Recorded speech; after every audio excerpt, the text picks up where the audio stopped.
Bonjour, je m'appelle Elodie et bienvenue sur ma chaîne de conseils d'écriture. Une maison bien décorée, c'est super sympa, mais quand il y a trop de petits bibelots et de petits sujets, qu'on n'arrive plus à voir ni les meubles ni les murs, ça devient problématique. En écriture, c'est la même chose, et donc à vouloir essayer d'écrire de façon élégante, d'avoir un joli style, on peut parfois utiliser ou surutiliser trop de choses et donc alourdir son texte. Dans cette vidéo, je vais vous parler des choses qui alourdissent votre texte et qu'il est préférable en fait de ne pas utiliser pour avoir un texte plus impactant. Et parce que ça sert à rien de vous dire de ne pas utiliser telle chose ou telle chose sans vous donner des pistes pour les remplacer. Évidemment, à chaque chose que je vous dirai d'éviter d'utiliser, je vais vous donner des conseils pour remplacer celle-ci par des choses plus impactantes pour votre texte. Et aussi pour vous décomplexer par rapport au suremploi de certains mots, j'ai décidé dans cette vidéo d'utiliser des exemples tirés du premier manuscrit que j'ai écrit quand j'avais 15-16 ans et qui est truffé de tout ce que je vais vous dire de ne pas faire en fait. Donc c'est pour vous montrer aussi qu'on évolue, qu'on apprend à avoir un regard plus critique sur son texte, et maintenant quand je regarde ce texte, voilà, je le scanne à travers ce filtre là de toutes les choses que j'ai utilisées et qui font vraiment un texte très lourd. Évidemment c'est très compliqué aussi de tout résoudre en une seule fois. Simplement avoir conscience du suremploi de certains procédés, ça va déjà être la première étape. Ne vous mettez pas la pression quand vous écrivez, revenez sur ce que vous avez écrit et regardez ce texte-là à travers le filtre plus tard quand vous serez en train de corriger. La première chose que vous pouvez éviter d'utiliser dans vos textes, ce sont les adverbes. Alors c'est un conseil qu'on entend souvent, et à raison, parce que ça alourdit vraiment le texte. Qu'est-ce que c'est un adverbe? Un adverbe, c'est un mot qui va servir à préciser un nom ou un verbe. Par exemple, on va dire « dit-il doucement ». Donc ce sont les mots voilà, comme doucement, gentiment, bruyamment, méchamment, etc. Donc, pour remplacer un adverbe, demandez-vous si le combo nom plus adverbe ou verbe plus adverbe ne peut pas être remplacé par un autre mot. Par exemple, dit-il doucement, on peut le remplacer par murmura-t-il. Et parfois, l'adverbe, il peut être supprimé sans que ça change le sens de la phrase, sans qu'on ne perde quoi que ce soit. Donc si c'est le cas, n'hésitez pas à supprimer votre adverbe. Petit exemple tiré de mon texte. Le ton voluptueux et rauque fit cesser immédiatement l'agitation de sa besace. Est-ce qu'immédiatement est nécessaire? Non, pas forcément, puisque l'agitation cesse, donc on sait que c'est immédiat. Adverbe supprimé. La deuxième chose que vous pouvez éviter d'utiliser dans vos textes, ce sont les gérondifs et les participes présents. Ce sont tout ce qui est les mots en ant, en mangeant, en marchant, en volant, en soupirant. Le pire, ce sont les combos adverbe plus gérondif, participe présent, en soupirant bruyamment, en mangeant doucement. Cette combinaison de en, ça fait vraiment un texte qui sonne pas très bien en fait. On utilise souvent ces mots pour traduire la simultanéité de deux actions. Par exemple, en se tournant, elle aperçut l'homme au chapeau. Ou encore pire, en se tournant doucement, elle aperçut l'homme au chapeau. L'utilisation de gérondifs et de participes présents vient souvent du fait qu'on a envie de tout décrire parce qu'on a peur que le lecteur ne suive pas, parce qu'on a peur que le lecteur n'arrive pas à imaginer tout ce qu'on est en train d'écrire. Un conseil que je peux vous donner, ne prenez pas le lecteur pour un imbécile, et vous n'avez pas besoin en fait de décrire chaque action de façon hyper détaillée, en respectant bien aussi la simultanéité voilà, de chaque action qui se passe. Si vous avez plein de petits moments comme ça, regardez dans votre phrase ce qui est le plus important. Sur quelle action vous voulez mettre l'accent en fait. Dans mon texte, qui regorge évidemment de gérondifs et de participes présents, il y en a vraiment presque à chaque ligne. C'est parti. Petit à petit, le cri perçant de l'alarme s'insinuait dans leurs pores, distillant le poison de la peur dans leurs veines. Bientôt, une voix grave vint confirmer leur crainte, laissant tomber la sentence fatidique. Déjà dans la première phrase, petit à petit, le cri perçant s'insinuait dans leurs pores, tel un poison. Pas de distillant, inutile, on peut le remplacer par tel. La deuxième phrase, bientôt une voix grave vint confirmer leur crainte. Point. Ça sert à rien en fait de mettre laissant tomber la sentence fatidique, parce que dans la première partie de la phrase, c'est déjà impliqué qu'ils sont au courant. Donc la deuxième partie de la phrase ne sert à rien. Petit sous-conseil par rapport à ça, vérifiez toujours que ce que vous dites dans la phrase 2 n'est pas une redite de la phrase 1, ou que la deuxième partie de la phrase n'est pas une redite de la première partie de la phrase. Souvent quand on essaie de préciser une idée et quand on est en train d'écrire, vu qu'on cherche soi-même ce qu'on a envie de dire et comment on a envie de le dire, on a tendance à faire plusieurs formulations différentes, à écrire la phrase de différentes manières, sauf que Après coup, ça sert à rien d'avoir 3 phrases qui disent la même chose. C'est mieux d'avoir une seule phrase et de vraiment la travailler pour qu'elle soit plus impactante, plutôt que 3 phrases qui disent la même chose. Donc quand vous vous relisez, faites attention à ça, parce que c'est quelque chose que je vois souvent chez les auteurs que je lis, ou même chez moi, quand je relis des textes, je me dis « Ouh, ben là, en fait, ce que j'ai dit là, c'est exactement ce que j'ai dit dans la phrase d'avant, donc ça ne sert à rien ».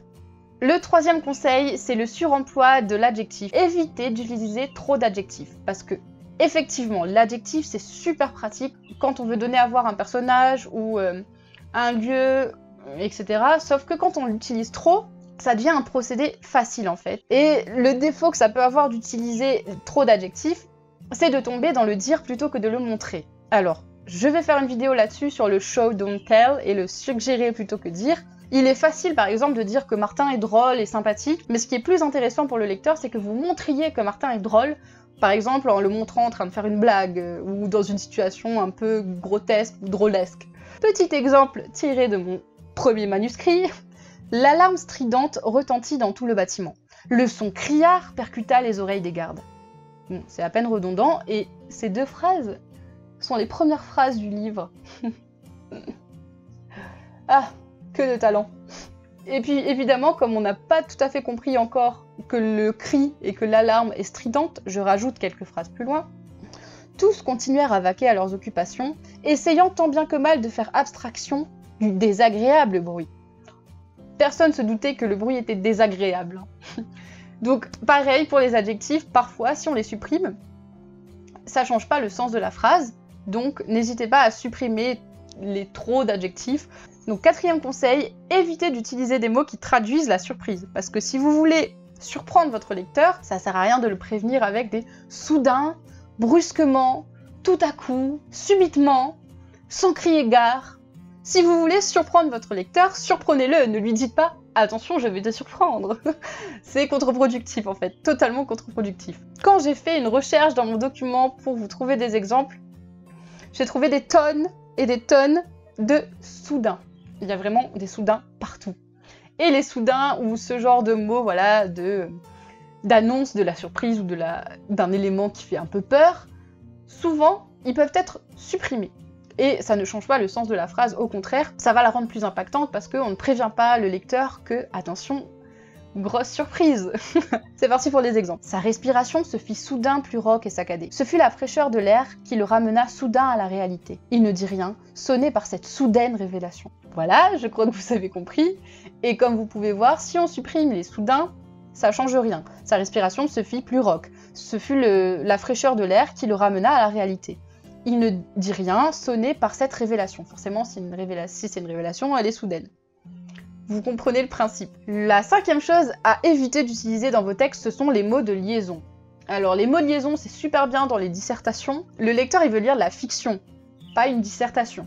Donc ça va être tous les mots comme car, parce que, en fait, par conséquent, c'est-à-dire, néanmoins, cependant, tandis que... Voilà, tous ces petits mots de liaison là qu'on utilise pour faire des dissertations, c'est préférable de ne pas les utiliser dans vos textes. Ces petits mots là peuvent être hyper utiles pour vous aider justement à penser et à écrire. Parce qu'on a besoin de connecteurs logiques parfois pour passer d'une pensée à une autre.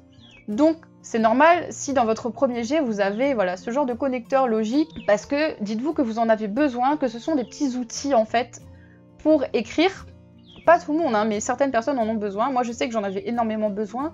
Surtout que je viens d'un bagage très scolaire et académique de L et de philo.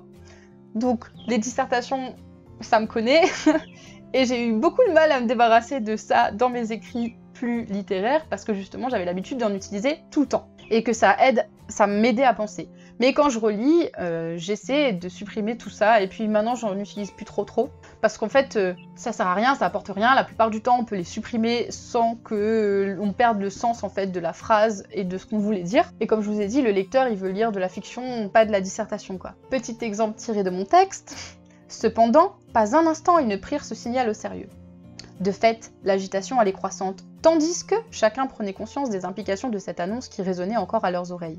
C'est pareil que pour les gérondifs et le participe présent, souvent on utilise ces petits outils-là parce que on veut que le lecteur ne rate rien et qu'il comprenne bien tous les enchaînements logiques d'une action ou d'une pensée d'un personnage. Sauf que, en fait, c'est comme si vous montriez un peu les ficelles de votre réflexion, de votre pensée et de votre construction d'histoire. Le lecteur n'a pas besoin de voir ça. Si vous construisez au fur et à mesure, voilà, avec cet échafaudage-là, c'est super.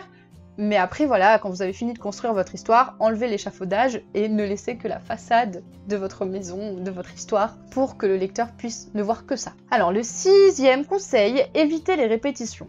C'est un conseil qui est assez connu, mais je vais ajouter une petite précision à ça, évitez les répétitions déguisées. Les répétitions, ça peut être bien si c'est utilisé de façon consciente. Moi, j'adore les figures de style qui impliquent la répétition, les anaphores par exemple. Je ferai une vidéo sur d'autres figures de style, il y en a déjà une dont je vous mets le lien en barre d'infos. Mais donc oui, les répétitions, ça peut être une figure de style qui peut accentuer sur certaines choses. Mais si ce sont des répétitions qui ne sont pas voulues, ça va alourdir votre texte. Et il faut faire très attention aux répétitions déguisées. Qu'est-ce que j'appelle une répétition déguisée?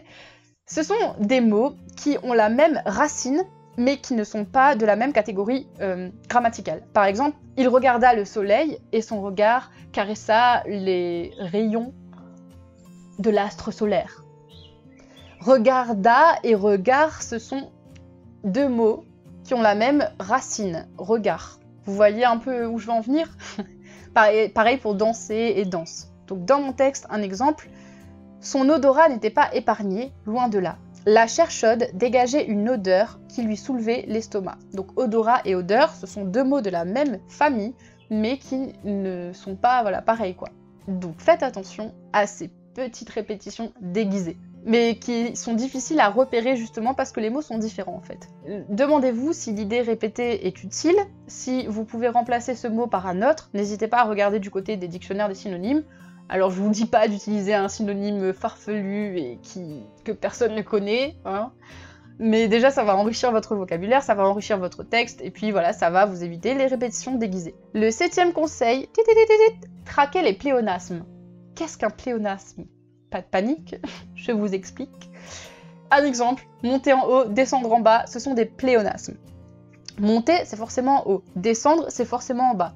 Donc, quand on rajoute un élément à un mot, en fait, qui dit déjà tout, ça sert à rien de rajouter une précision.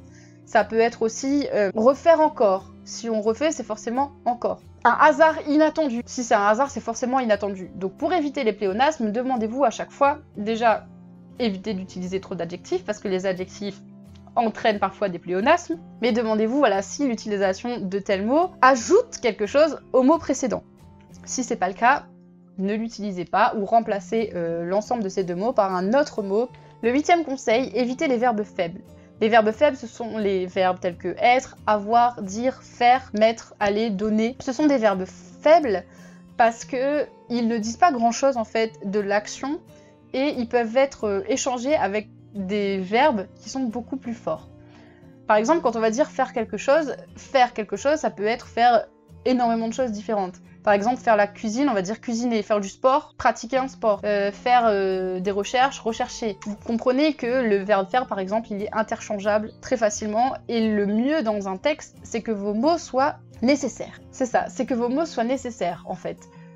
Qu'ils ne puissent pas être remplacés par quelque chose d'autre sans qu'on perde le sens de ce que vous avez voulu dire. Donc, avoir mal, souffrir. Dire un secret, confier. Dire une histoire, raconter une histoire. Mettre un manteau, enfiler un manteau. Vous voyez, en cherchant des mots qui sont plus précis, ça va vous permettre d'éviter d'utiliser faire, dire, être, avoir, ou de les surutiliser, de les suremployer. Et donc, ça va donner un texte qui est plus impactant, en fait, parce que vos verbes, ils seront précis. Et donc, vous pourrez transmettre plus efficacement ce que vous avez en tête. J'espère que cette vidéo vous sera particulièrement utile lors de vos corrections, que j'ai été suffisamment claire. Si vous avez besoin de demandes de précision et d'éclaircissement, on peut en parler dans les commentaires, avec plaisir. Et si vous n'êtes pas convaincu par tous ces éléments que je vous ai donnés, n'hésitez pas à essayer sur une portion de texte à supprimer ou à modifier ces éléments-là en les remplaçant par autre chose, et à comparer les deux textes pour voir en fait lequel a plus d'impact et lequel vous paraît le plus abouti. Je veux pas vous dire non plus de ne jamais utiliser le verbe être ni le verbe avoir, ne jamais utiliser d'adverbe ni d'adjectif, c'est pas ce que je veux dire et c'est pas le but de cette vidéo. Simplement, essayez d'avoir conscience en fait de ce que vous écrivez et des mots que vous utilisez, parce que ça va faire une grande différence dans vos écrits si vous prêtez attention aux mots que vous utilisez tout simplement. Et à chaque fois que vous rencontrez justement ces mots-là, ces adjectifs, ces adverbes, demandez-vous, est-ce que ça rajoute quelque chose à mon texte? Est-ce que si je l'enlève, je perds du sens, je perds de la valeur à la phrase que je voulais dire? Si vous l'enlevez et que ça n'enlève aucune valeur, enlevez-le. Si vous enlevez ce mot-là, la phrase perd de son sens ou de sa puissance, laissez ce mot. C'est toujours une question de dosage et il ne faut jamais tout prendre au pied de la lettre et se dire je vais tout supprimer, parce que ça va faire un texte un peu bizarre si vous vous forcez à ne jamais utiliser d'adjectifs, ne jamais utiliser d'adverbes, ne jamais utiliser de verbes être, avoir, faire, dire. Enfin voilà, ça n'aura aucun sens. Bref, j'arrête de blablabla. La semaine prochaine d'ailleurs, ça sera une vidéo sur le master création littéraire, parce que si vous ne le savez pas, j'ai fait un master création littéraire à Toulouse, et ça fait très longtemps que j'ai envie d'en parler en vidéo, mais je savais pas trop comment faire.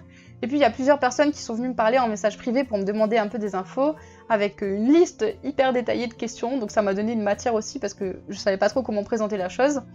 Donc si jamais vous êtes intéressé par le master création littéraire, ou que vous vous posez des questions sur comment entrer dans le master, ou qu'est-ce qu'on y fait dans ce master, etc. N'hésitez pas à me faire part de ces questions en commentaire, comme ça je pourrai y répondre dans la prochaine vidéo. Comme ça je vous fais participer aussi. J'espère que cette vidéo vous a plu. Si c'est le cas, mettez un petit pouce bleu, n'hésitez pas à vous abonner à la chaîne. Et puis partagez-la si vous pensez que ça peut aider certaines personnes autour de vous. À la semaine prochaine pour la vidéo sur le master création littéraire. En attendant, écrivez bien et supprimez-moi ces petits adverbes inutiles.